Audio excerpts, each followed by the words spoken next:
Nikolaas von Zinzendorf. Jy weet, jy gaan groot dinge doen as dit jou van is. Jy weet dit gaan net saam met greatness. Hierdie ou was van die hoër klas mense in daai tyd, en hy was op 'n toer deur Europa se historiese dorpe, stede eerder. En iewers kom hy by 'n skildery van 'n baie bekende Italiaanse skilder. As ek die skildery se naam moet vertaal, beteken dit Behold the Man. Dis 'n skildery van 'n Jesus, jy kan dit opsit daar, met 'n kroon op sy kop. Dis 'n skildery van iemand, dis 'n kunswerk, dis 'n uitbeelding van amper wil ek sê 'n bedroefde Jesus. En onder is daar 'n inskripsie wat sê, This I have done for you. This much I have sacrificed for you. What have you sacrificed for me? Dit gryp hierdie ou so aan, dat dit die geskiedenis nie net van missions verander in die wêreld nie, maar ook sy eie lewe gaan 'n nuwe rigting in. Hy is 20 jaar oud op hierdie oomblik. Hy skryf in sy dagboek iets soos dit: Ek het nog altyd die Here lief gehad, maar ek het nog nooit vir hom opgeoffer nie. En hy skryf, wat ook al die Here my inlei van hier af vorentoe, sal ek doen. Wie weet, dis 'n gevaarlike gebed. Maar wie weet, dis 'n goeie gebed. En wie weet, dat gebed per definisie is om my begeertes met goddelike begeertes te ruil. Sy geleentheid kom 2 jaar later, waar mense van Moravians, iemand al gehoor van die Moravians, hulle kom by hom aan, 2 jaar later, met stories van hoe hulle, dis Christene, doodgemaak word, geëxecute, vermink word, hoe hulle hanteer word.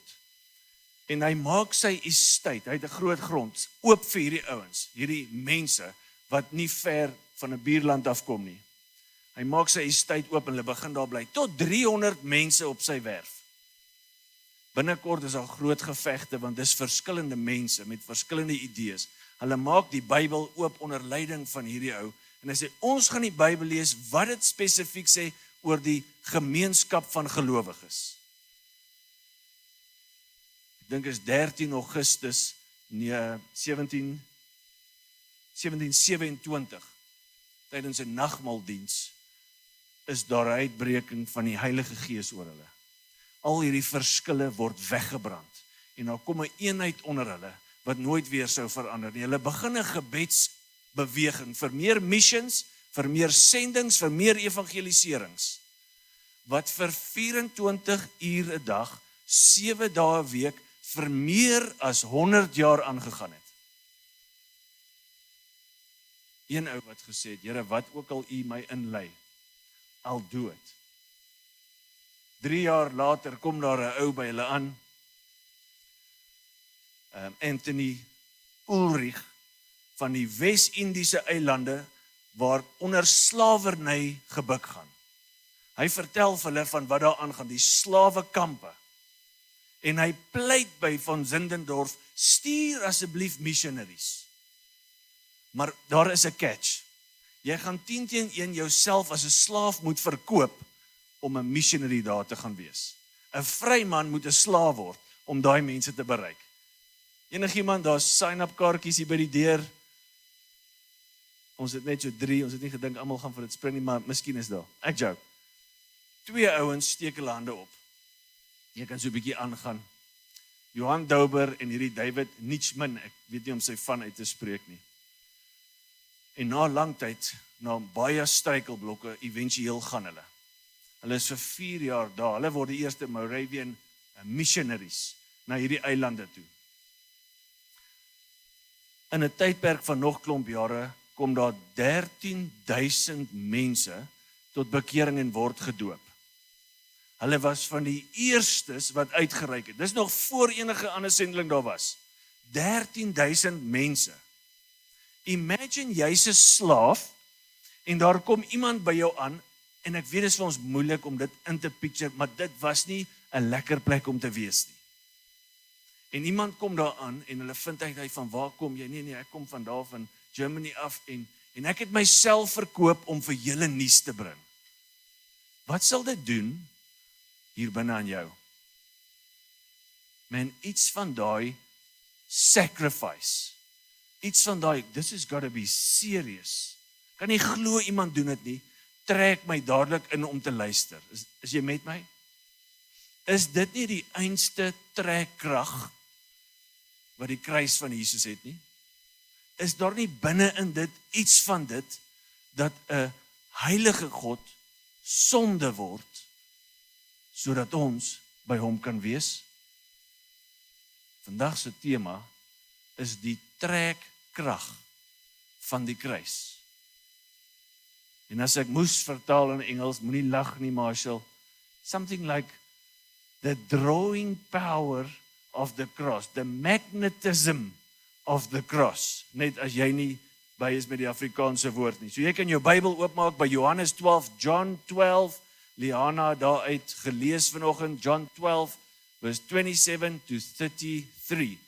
Johannes 12, vers 27 tot 33 gaan ons vandag lees.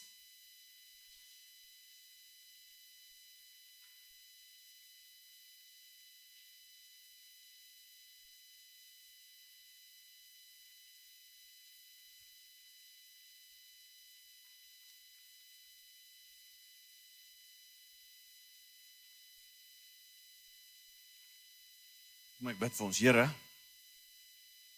Ek pleit by U dat U, Heilige Gees, vir ons die lig sal laat sien, soos ons hierdie woord ondersoek vanoggend. Here, as U nie iets doen nie, gaan ons nie hierdie begryp nie. Here, as U nie intree en hierdie waarheid ons inlei nie, sal ons verdwaal in hierdie skrif. Ons is absoluut afhanklik van U, Here. Lei ons in waarheid vanoggend soos ons die woord oopmaak ter eer van U naam. Amen. So net vinnig vir jou die scene verduidelik waarin ons instap, dat jy nie soos iemand in 'n geveg by die huis instap en jy is onseker wat nou gebeur het en jy voel ongemaklik nie. Het julle dit al oorgekom? Nee, okay, ander keer, ons gaan daaroor praat. Jesus is by die laaste Pasga. Die uur het gekom. Dis nou tyd vir die kruisiging. Lazarus is opgewek. Hy is hier in die tempelkompleks en aan hierdie kant is nie Jode. Julle sal die nie Jode, die Grieke, die heidene Gentiles, dis julle vanoggend. Is julle alright met dit? Julle is hier, julle wil vir Jesus sien, maar julle kan nie. Hulle wil vir Jesus sien, hulle sê vir Filippus, ons wil vir Jesus sien. Filippus sê vir Andreas, hulle wil vir Jesus sien. Filippus en Andreas gesê vir Jesus, hulle wil jou sien. Hoekom kan hulle hom nie sien nie? Hy is Jode by wie hy is tans. Hy is 'n skeidingsmuur in die tempel, 1.3 meter hoog.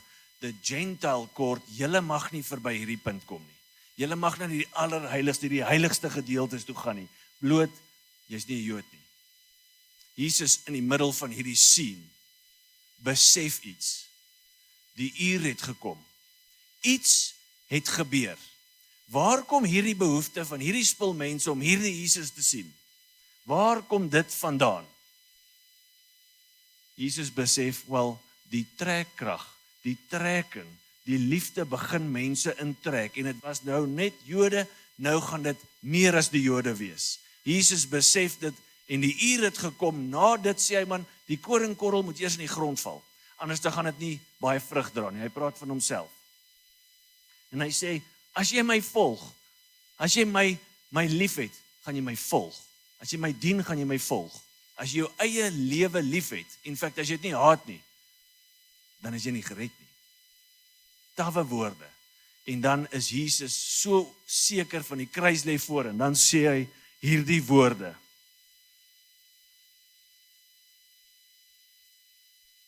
Nou is my siel ontsteld.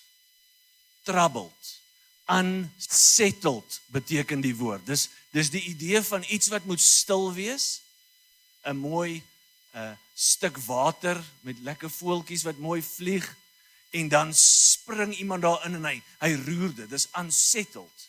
Dis die prentjie en Jesus beleef hierdie emosie. Het jy dit al beleef? Ewe skielik kom slegte nuus na jou kant toe. Ewe skielik gebeur daar iets, jou hele lewe verander, unsettled. Men soms gebeur dit met my omdat ek nie eers die Here wil vertrou vir iets nie, dan word ek unsettled hier binne. Soms gebeur dit net met my, ek staan op en ek voel nie so great vandag nie. Unsettled. Jesus het dit beleef. Jesus is perfek. Jesus het geen sonde nie. Die vraag is nie, is hierdie emosie die probleem nie? Emosies is van God. Die vraag is, wat doen ons met ons emosies? Unsettled. Jesus weet presies wat voor lê. Dan sê hy die volgende.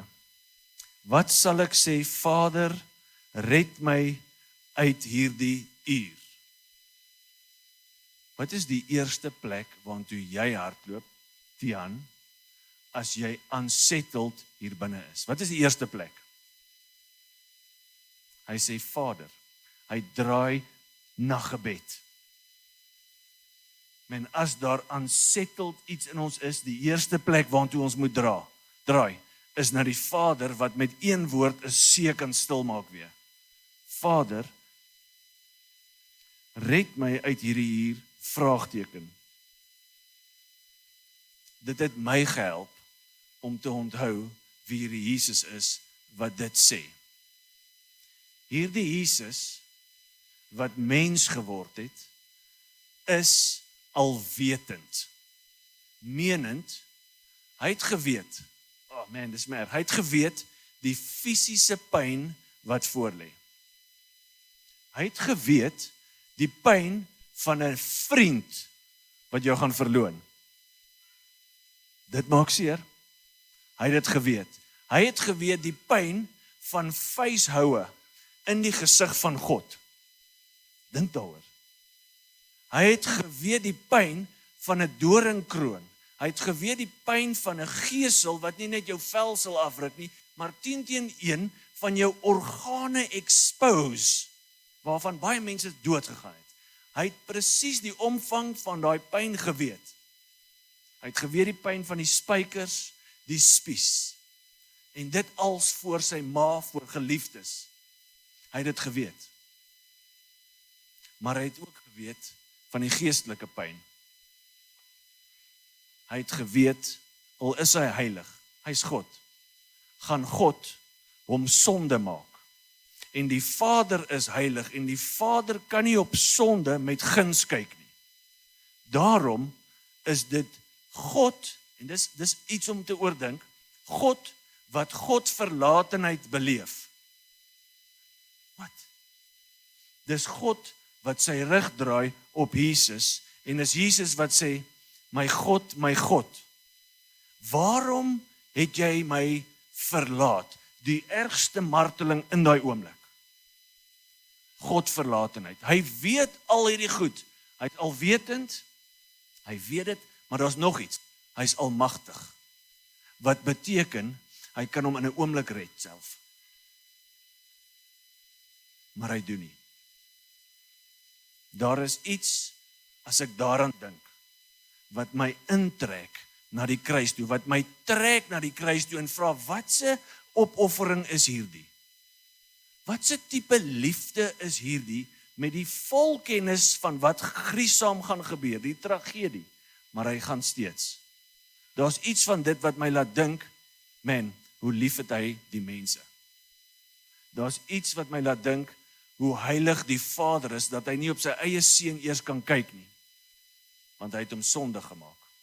Daar's iets van God se heiligheid wat ek moet begin oordink in daai oomblik, maar daar's ook iets van my eie sonde, die gruisaamheid van my eie sonde, wat ek moet begin bedink. Want dit kan nie met guns gekyk word op deur God nie. Daar's iets van dit wat my trek na Jesus toe. Dan sê Jesus, maar, imagine, daar was nie 'n maar nie. Imagine dat dit gestop my, Vader, red my uit hierdie uur. Prys die Here, daar was 'n maar. Maar, ek het tog juis met die oog op hierdie uur gekom. Hier's iets anders as die nou. Van die grootste foute wat ons maak, is as die nou, die emosie, die vrees, die onsekerheid, as dit ons lei in vinnige besluite. Dis van die grootste foute wat ons in ons lewens maak. Kan iemand saamstem met dit? Iemand het al 'n silly purchase gedoen? Ons los dit daar. Daai ding trek deur na ons lewens toe. Vir Jesus was daar 'n maar. Daar is 'n nou, ek sien wat voor lê, ek weet presies, dis verskriklik, my Vader gaan sy woede op my uitgiet, sal ek vra dat hy my red? Nee, ek het dan juis gekom. Die emosie word opgeweeg teen die missie van God. En die missie van God, die wil van God, tramp hierdie ding wat Jesus beleef. En hy sê, man, ek sal op sy wil fokus. Ek sal op sy heerlikheid fokus. Ek sal op dit wat hy my gestuur het, die missie van God sal nommer 1 prioriteit in my lewe vat, nie my nou nie. Baie keer stop die nou, die missie van God in my lewe dood. Ek sit nou by Spar en ek sien nou daar is iemand daar oorkant wat 'n been verloor het en ek voel ek moet nou vir die persoon gaan bid, maar hey, ek is ook nou besig met iets anders. En dit gaan weird lyk as ek vir daai ou gaan bid. Die nou stop my om missional te leef. Het iemand dit al beleef?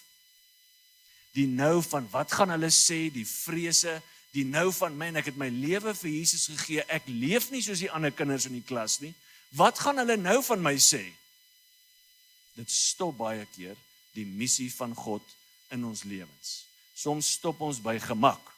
Jesus kyk verby nou na die groter prentjie. As dit nie die nou is wat Jesus dryf nie, wat dryf hom om hierdie besluit te maak? Want ek wil daarby uitkom, I need that in my life. Iets anders moet my beheer as my nou. Kan ons saamstem met dit? Kyk hierdie volgende vers. Jy kan net gou een aangaan. Nee, gaan terug, skus, daar sê. Vader, verheerlik U naam. Dit is wat Jesus dryf. Here, nie my eie glorie nie. Verheerlik is 'n moeilike woord in Johannes. Glorify your name.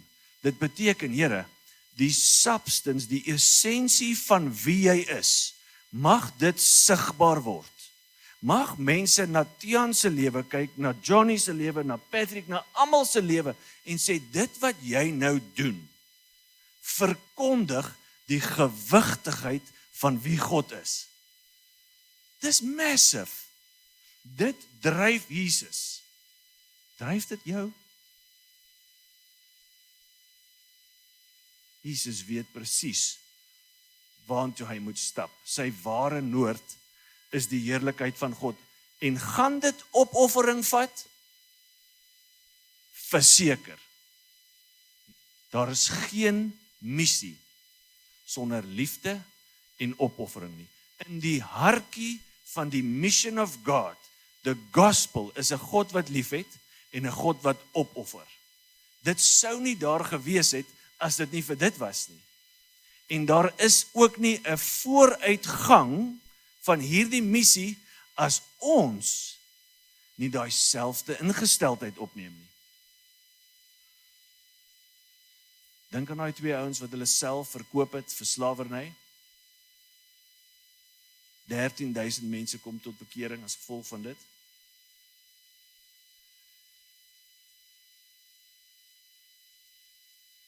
Dan die tweede deel van vers 28. Daar het toe 'n stem uit die hemel gekom.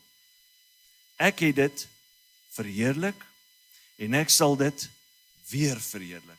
Is dit die eerste keer wat daai stem uit die hemel praat? Kan julle onthou dit het al gebeur? By Jesus se doop, Matteus 3:17, hierdie is my geliefde seun in wie ek welbehaag het. En toe weer met sy transfiguration, met sy verheerliking, hierdie is my geliefde seun in wie ek welbehaag het, en daar word iets bygevoeg in Matteus 17 vers 5. luister na hom. Dis nie dat Jesus 'n identiteitsprobleem het nie. Hoekom sê die Vader dit hoorbaar? Dis vir die mense daarom. Hulle moet weet wie hierdie Jesus is. Ek en jy moet weet wie hierdie Jesus is. En hier in sy doodsuur gebeur dit weer. Ek het my naam verheerlik, sê die Vader, ek sal dit weer doen. Ek is nog altyd besig om myself te openbaar deur geskiedenis. Of dit die skepping is, of dit my verbond met Abraham is, of dit wat ook al is in die Nuwe Testament, Jesus wat kom, ek is besig om my glorie te openbaar. Ek sal dit weer doen. Vir Jesus was dit deur die donker diepte van die kruis om verheerliking weer te beleef. Dis waarmee die Vader besig is in hierdie oomblik. En die skare wat daar gestaan het en dit gehoor het. Hoor jy partykeer iets, maar jy hoor dit nie? Manne, weet julle waarvan ek praat? Gaan kry gou vir my daai, dit so dit in my kop. Kry gou vir my daai, dan bring jy dit gou vir my. Dan gaan ek, soos ek het gehoor ek moet iets kry. Wat? Ek het gehoor, maar ek het nie gehoor nie. Moenie jou man nou elbow as jy langs hom sit nie. Dis omdat ons baie goed aan dink en ons probeer die hele huishouding in mekaar hou en aan mekaar hou en ons het belangriker goed op daai manne. Weet julle. Hierdie ouens sê die volgende. Hulle het gesê dat daar 'n donderslag was. Ander het gesê 'n engel, die 2020 vertaling sê dit met 'n hoofletter vir een of ander rede. Ek kry nie enige ander vertaling wat dit met 'n hoofletter sê nie. Dit moet 'n klein letter wees, want hulle sê nie, wel, ek dink dit was God nie. Hulle sê ek dink dit was 'n hemelse wese. Beide is verkeerd. Die mens het 'n ongelooflike vermoë om die dinge van God nie te hoor nie en nie te sien nie. In fact, as Jesus, as God, as die Vader, as die Heilige Gees nie ingryp in die mens nie, sal die mens nooit begryp nie. As God nie ingryp by die mens nie, sal die mens nooit begryp nie. Man, daar is 'n implikasie vir dit vir ons wat kinders van God is. Ons kom nou by dit uit. Maar hierdie stem was so groot, hulle dink is 'n donderslag. God is magtig, as hy praat, luister. God se stem moet die vrees van God in ons opwek. Toe Emma kleiner was, en sy die eerste keer donder weer hoor, hier in Namibië was sy verskriklik bang. En sy het op die bed gaan spring, en dan moet ons by haar sê, dan sy sê, papa, donker weer, piepie bang. Imagine die vrees van God, by die stem van God. As God nie ingryp nie, sal 'n mens glad nie begryp nie. Nou sê vers 31, nou het die oordeel oor hierdie wêreld aangebreek. Onthou, hier's nie Jode, hier's Jesus. Nou sal die heerser van hierdie wêreld uitgedryf word. Die oordeel van hierdie wêreld het aangebreek, beteken, ek gaan deel met sonde, en ek gaan 'n pad maak vir versoening. Die oordeel het nou aangebreek. Ek deel ook decisively met die heerser Satan van hierdie wêreld. Ek gaan hom uitdryf. It's a current reality vir Christene. Satan is oorwin. Die volheid daarvan gebeur aan die eindtyd.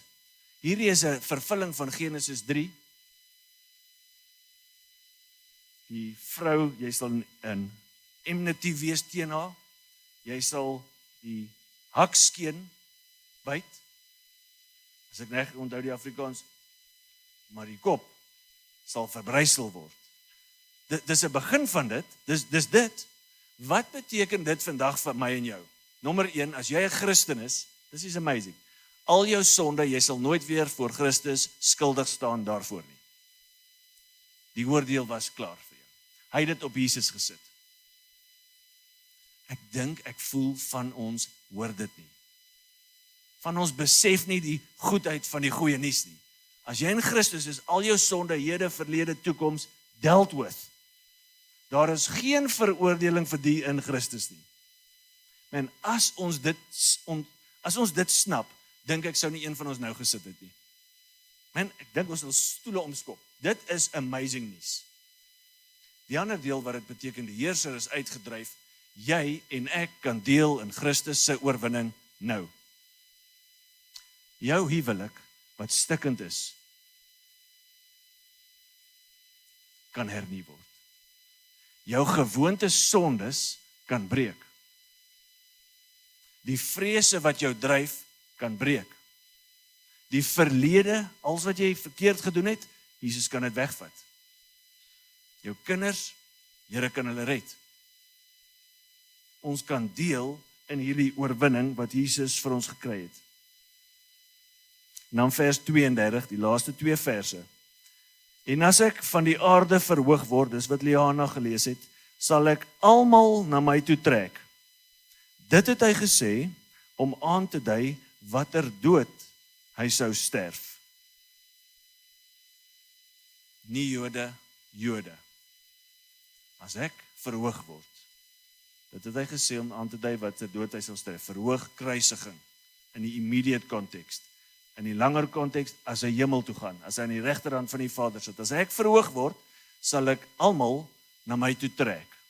Die kruis het trekkrag. Dis baie interessant die oomblik waar hy dit sê, met die nie-Jode en die Jode en die skeidingmuur wat hier is. Dis nie net meer hulle nie, dis almal. Wat beteken almal? Ek wens dit het almal beteken, dit beteken dit nie. Nie in hierdie konteks nie. Daar's ander skrifte wat dit vir jou kan sê. Hier beteken dit alle tipe mense. Nie Jode en Jode. Alle tipe nasies. Is dit nie 'n vervulling van Genesis 12:3 aan Abraham? Hey, ek sal vir jou seën maak en deur jou sal die nasies. Dis 'n vervulling van dit. Jesus is besig om die klimaks van sy verlossingsplan uit te laat rol. En dit gaan mense na hom toe trek. Dit is vir my funny op 'n manier, snaaks om aan te dink, nie soos in snaaks lag nie, maar dat die tragedie van die kruis met sy geweld word die einste trekpleister van genade en redding. Dit word die pad. Die dood van Jesus word die pad vir lewe vir mens. Die opoffering van die kruis bring ewige lewe vir die wat glo. Daar is daai selfde ding van 'n onskuldige Jesus wat skuldig word sodat ek by hom kan wees, van daai 2 ouens wat nie slawe was maar 'n slaaf word sodat ander die goeie nuus kan hoor. Dit is wat ons trek na die kruis toe. As Jesus nie mense trek nie, sal ons ter vergeefs in hierdie dorp gaan bid en vir kinders vra, hey, wil jy 'n hartjie vir Jesus gee? Ons sal dit ter vergeefs doen. As Jesus nie trek nie, kan iemand nie gered word nie. Johannes 6:44, 'n paar verse terug, 'n paar hoofstukke. Niemand, daai woordjie beteken regtig niemand. Niemand kom na die Vader toe unless die Vader wat my gestuur het hom trek nie. Dieselfde woordjie, dieselfde Griekse woordjie. As God nie ingryp nie, sal die mens nie begryp nie. Die implikasie vir ons as gelowiges, bid vir jou mense wat die Here nie ken nie. Here, asseblief, kan ek met julle 'n persoonlike ding deel? Hierdie week word ek wakker hiernaand. En wat my wakker maak is 'n droom van 'n persoon wat ek goed ken en baie lief is vir, wat nie nou by Jesus is nie.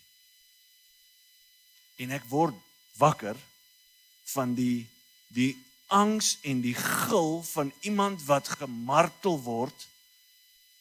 Ek wil net gou hier deur kyk. En in my droom voel dit of daar 'n verkrachting, daai gil.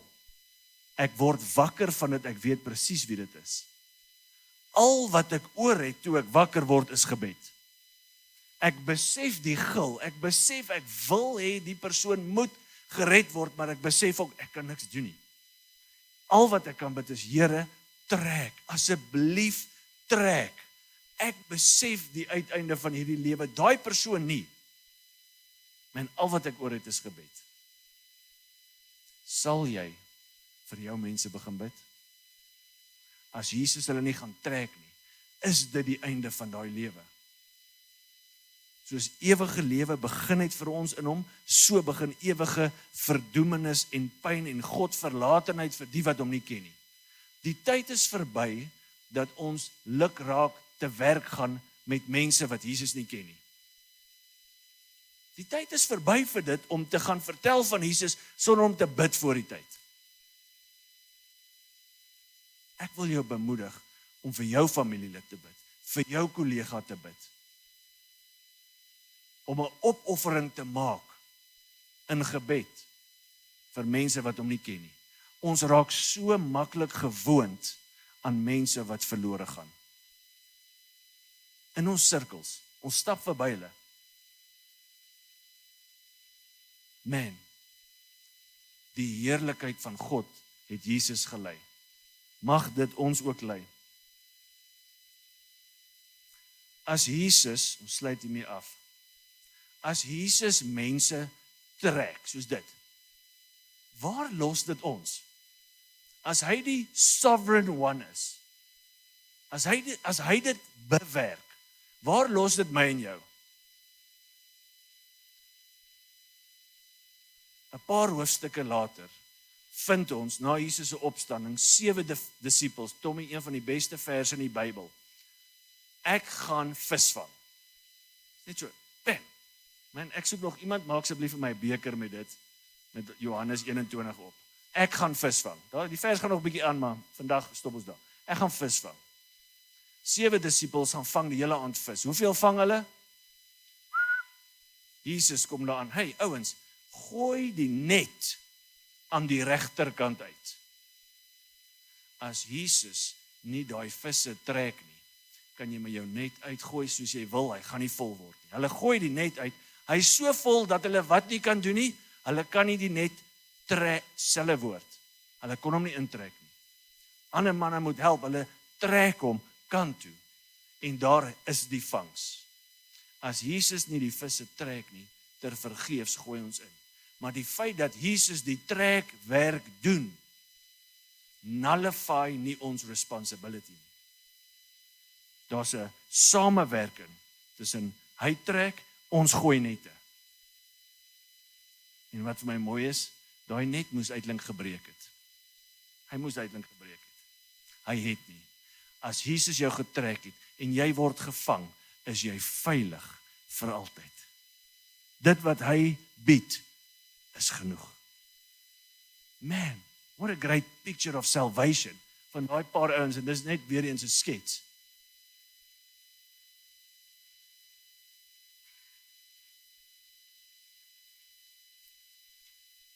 Hierdie gebouetjie sal te klein wees.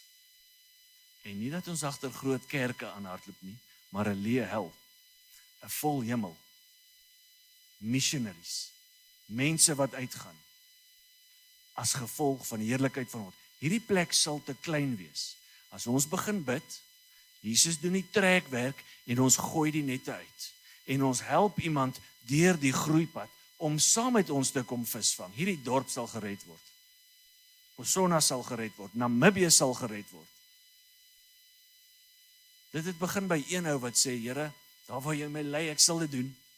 Jy weet nie wat gebeur met die een wat Jesus jou laat vang nie.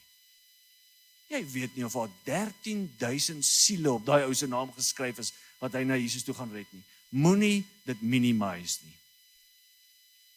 Maar sal jy begin bid en sal jy begin nette uitgooi? Kom ons bid saam. Here, ons weet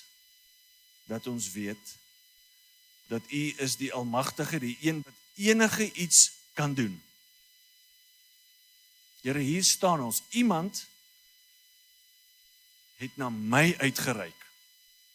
Iemand het vir my gebid, vir Tiaan gebid, en U het hom kom red. En ons almal het dalk so 'n storie, as jy gered het, iemand het vir jou gered is, iemand het vir jou gebid. Here, dankie vir daai persoon se gehoorsaamheid.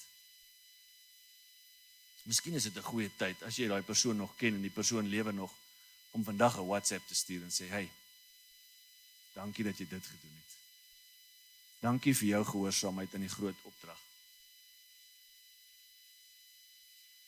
Here, sal U wel ons help om opofferings vir U te maak. Ons sien wat U vir ons gedoen het. Here, help ons om ook vir U opofferings te maak. Dat ons verby die nou sal leef, dat daar 'n maar sal wees en 'n heerlikheid van God wat ons dryf, wat ons lei, ons prioriteite, ons besluite. Here, dankie vir alle missionaries, alle sendelinge, alle disippels wat deur die eeue uitgaan. Here, ons het 'n dankbaarheid in ons harte dat dit wat U gedoen het, die redding wat U bring, is vir ewig. Van ons het net weer nodig om te ontspan as die Here jou gered het en jy hoor sy stem, is jy veilig. Van ons het nodig om net weer te hoor, die Satan is uitgedryf. Moenie die Satan vatplek gee nie. Moenie die Satan krediet gee nie. Moenie deure gaan oopmaak nie. Hy is 'n brullende leeu. Moenie naby aan die grense gaan loop nie. Bly in die heiligheid van God, bly in die wil van God. Moenie isoleer nie. Elke liewe storie wat ek kyk op Discovery Channel, is dit die bokkie wat die stadigste en alleen hardloop wat gevang word deur die leeu. Bly in die groep, bly in die gemeente, wurm jou tussen mense in, skouer aan skouer.